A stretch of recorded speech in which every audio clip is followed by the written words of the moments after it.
ತಾಲೂಕಿನ ಜ್ಯೋತಿಪಾಳ್ಯದ ಶ್ರೀಧರ್ ಜ್ಞಾನ ಮಂದಿರದಲ್ಲಿ ಶ್ರೀ ಗುರು ದತ್ತಾತ್ರೇಯ ಜಯಂತಿಯ ಪ್ರಯುಕ್ತ ಶುಕ್ರವಾರ ನಡೆದಂತಹ ವಿಶೇಷ ಪೂಜಾ ಕಾರ್ಯಕ್ರಮದಲ್ಲಿ ಶಾಸಕ ಎಚ್.ಸಿ. ಬಾಲಕೃಷ್ಣರವರು ಪತ್ನಿ ರಾಧಾ ಅವರೊಂದಿಗೆ ಭಾಗವಹಿಸಿ ಆಶೀರ್ವಾದವನ್ನ ಪಡೆದರು.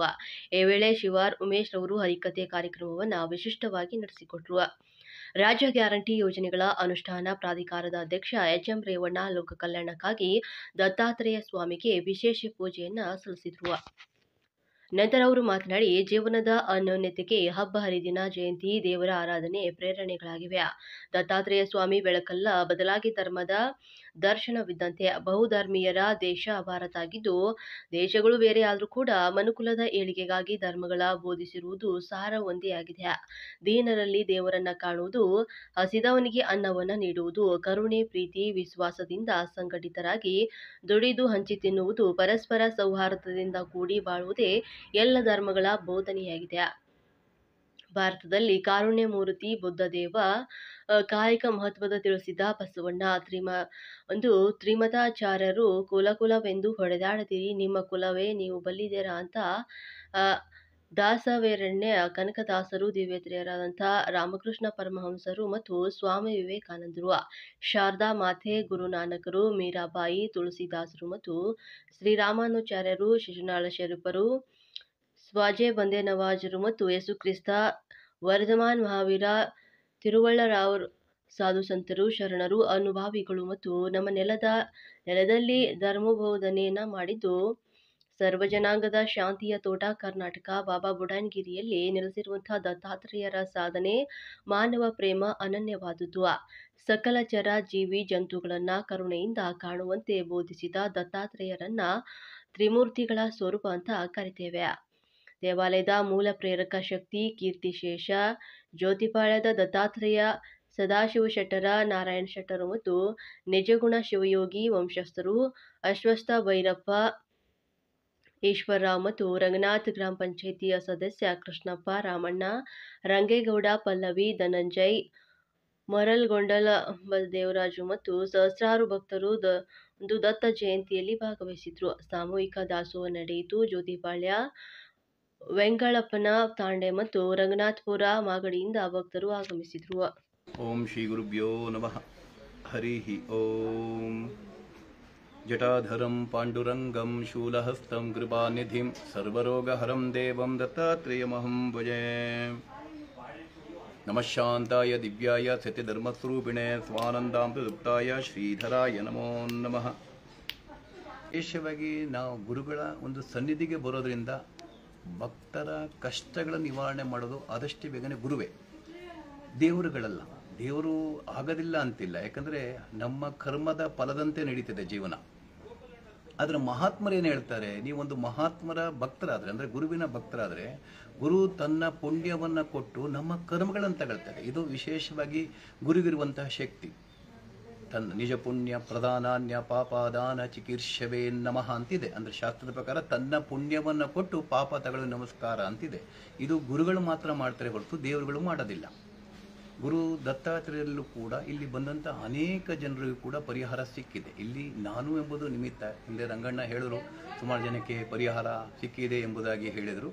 ವಾಸ್ತವವಾಗಿ ನಿಮಿತ್ತಂಬವ ಪಾಂಡವರು ಗೆಲ್ಲಲಿಕ್ಕೆ ಅರ್ಜುನ ಅಥವಾ ಪಂಚಪಾಂಡವರಾಗಲಿ ಸೈನ್ಯಗಳಾಗಲಿ ಕಾರಣವಲ್ಲ. ಪಾಂಡವರು ಗೆಲ್ಲಲಿಕ್ಕೆ ಕೃಷ್ಣನೇ ಕಾರಣ. ಹಾಗೆ ಭಗವಂತನೆಂಬುದು ನಮ್ಮ ಜೊತೆಗಿರುವಾಗ ನಿಮಿತ್ತವಾಗಿ ನಾವು ಇಲ್ಲಿದ್ದೇವೆ ಅಷ್ಟೇ, ಅದು ನಡೀತಾ ಇದೆ. ಆ ಭಗವತ್ ಕೃಪೆಯಿಂದ ನಡೀತಾ ಇದೆ. ಅದರಿಂದ ನಾನು ಹೇಳ್ತೇನೆ, ಸಮಸ್ತ ಭಕ್ತ ಬಾಂಧವರು ಕೂಡ ಗುರುವಿನ ಕೃಪೆಗೆ ಪಾತ್ರರಾಗಿ ಒಂದು ದಿನ ಮಾರ್ಗಶಿರ ಮಾಸದ ಪೌರ್ಣಮಿ ಅಂದರೆ ಗುರು ದತ್ತಾತ್ರೇಯ ದಿವ್ಯವಾದ ಜಯಂತಿಯ ಕಾರ್ಯಕ್ರಮ. ಈ ಜಯಂತಿಯ ಕಾರ್ಯಕ್ರಮ ಭೂವೈಕುಂಠವಂತೆಲೆ ಪ್ರಸಿದ್ಧವಾಗಿರ್ತಕ್ಕಂಥ ನಮ್ಮ ಮಾಗಡಿ ಸಮೀಪದ ಜ್ಯೋತಿಪಾಳ್ಯದ ದತ್ತ ಧ್ಯಾನ ಮಂದಿರದಲ್ಲಿ ನಡೀತಾ ಇದೆ. ಗುರು ಸ್ವರೂಪಗಳಾದಂಥ ಚಂದ್ರಶೇಖರ ಗುರುಗಳು ಸಾಕ್ಷಾತ್ ದೈವದಂತೆ. ಅವ್ರ ಮುಖ ನೋಡಿದ್ರೆ ನೋವು ಮಾಯ ಆಗ್ತದೆ, ಅವ್ರ ನಗು ನೋಡಿದ್ರೆ ನಮ್ಮ ಸಮಸ್ಯೆ ಪರಿಹಾರವೇನೋ ಅನಿಸ್ಬಿಡ್ತದೆ. ಅಷ್ಟು ಪೂಜ್ಯನೀಯರು, ಅಷ್ಟು ತೇಜೋವಂತರು. ತೇಜಸ್ಸು ಸುಮ್ಮನೆ ಬರೋದಿಲ್ಲ, ಅಷ್ಟು ದೇವರ ಉಪವಾಸನೆ ಮಾಡಿದ್ದಾರೆ. ಅಂಥ ಒಂದು ಸುಂದರವಾದ ಕಾರ್ಯಕ್ರಮಕ್ಕೆ ನಮ್ಮ ಮಾಗಡಿ ಕ್ಷೇತ್ರದ ಶಾಸಕರು, ಜನಪ್ರಿಯ ಶಾಸಕರಾದಂಥ ನಮ್ಮ ಬಾಲಕೃಷ್ಣಣ್ಣವರು ಆಗಮಿಸಿದ್ದಾರೆ. ಅವರು ಸಮಾಜದ ಎಲ್ಲ ಆಯಾಮಗಳನ್ನು ಮುಡ್ತಾ ಇದ್ದಾರೆ. ಧಾರ್ಮಿಕತೆಯೂ ಇದೆ, ಬಡವರ ದನಿಯಾಗಿದ್ದಾರೆ, ಅಲ್ಲಿ ವೈಚಾರಿಕತೆನೂ ಕೂಡ ಇದೆ, ನಂಬಿಕೆನೂ ಕೂಡ ಇದೆ. ಅವರು ಯಾವುದನ್ನು ಸಾರಾಸಗಟಾಗಿ ತಿರಸ್ಕಾರ ಮಾಡಿಲ್ಲ. ಇಡೀ ಸಮಾಜದ ಸಮೂಲಾಗ್ರ ಜನರ ಮನಸ್ಸನ್ನ ಒಪ್ಪಿ ರಾಜಕಾರಣ ಮಾಡ್ತಿದ್ದಾರೆ. ಬಾಲಣ್ಣವರು ಈ ಕಾರ್ಯಕ್ರಮಕ್ಕೆ ಬಂದಿದ್ದಾರೆ. ಅವ್ರಿಗೂ ಕೂಡ ಗುರುಗಳ ಆಶೀರ್ವಾದ ಸಿಕ್ಕಿದೆ, ಆ ದೈವದ ಆಶೀರ್ವಾದ ಸಿಕ್ಕಿದೆ. ನಿಮ್ಮೆಲ್ಲರ ಆಶೀರ್ವಾದನೂ ಅವರು ಸಿಗ್ತಾನೆ ಇದೆ.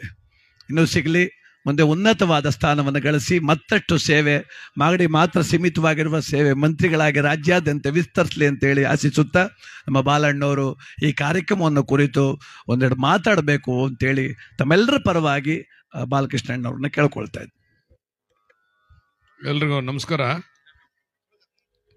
ಭಾಳ ಎಲ್ರಿಗೂ ಕೂಡ ದತ್ತ ಜಯಂತಿಯ ಶುಭಾಶಯವನ್ನು ಕೋರಿ, ಪ್ರತಿಯೊಬ್ಬ ಮನುಷ್ಯನಿಗೂ ಕೂಡ ಮಾನಸಿಕವಾದಂಥ ನೆಮ್ಮದಿ ಮುಖ್ಯ.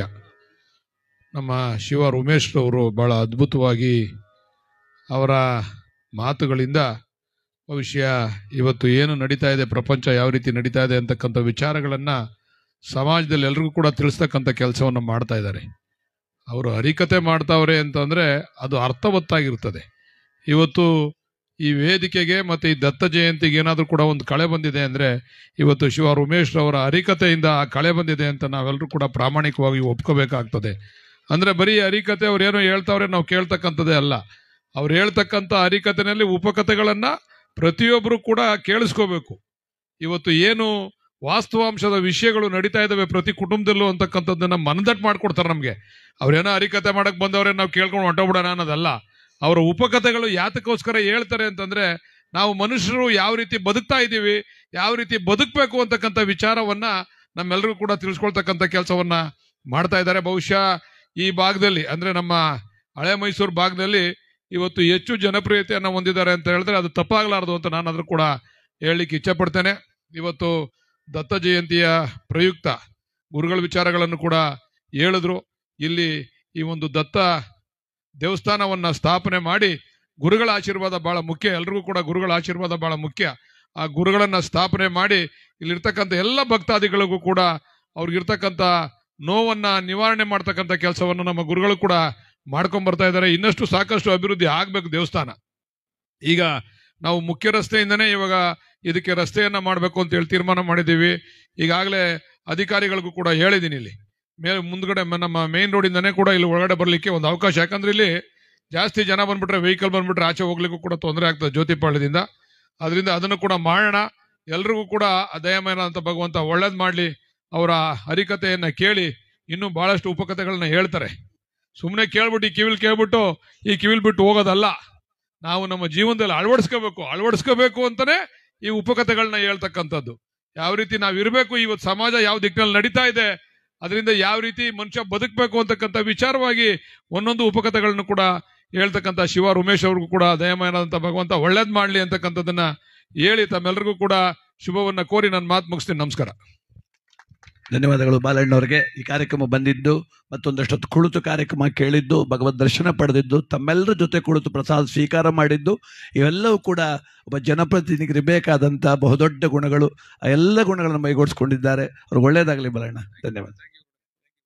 ಆಗಿದ್ದಾರೆ ಇವತ್ತು ದತ್ತಾತ್ರೇಯ ಜಯಂತಿ ಶುಭ ಸಂದರ್ಭದಲ್ಲಿ, ಈ ಸುಂದರವಾದ ಶುಭ ದಿನದಲ್ಲಿ ನಾವು ನೀವೆಲ್ಲ ಭಗವದ್ಗೀತೆಯನ್ನು ಕೇಳ್ತಾ, ಭಗವದ್ ಅನುಗ್ರಹವನ್ನ ಕೇಳ್ತಾ ಕಾರ್ಯಕ್ರಮವನ್ನು ಮುಂದುವರಿಸೋಣ. ಅತ್ರಿ ಮುನೀಂದ್ರ ಅನುಸೂಯಾ ದೇವಿಯ ತಪ ಕೊಲಿದು ಬಂದೆಯ ಗುರು ದತ್ತಾತ್ರೇಯ.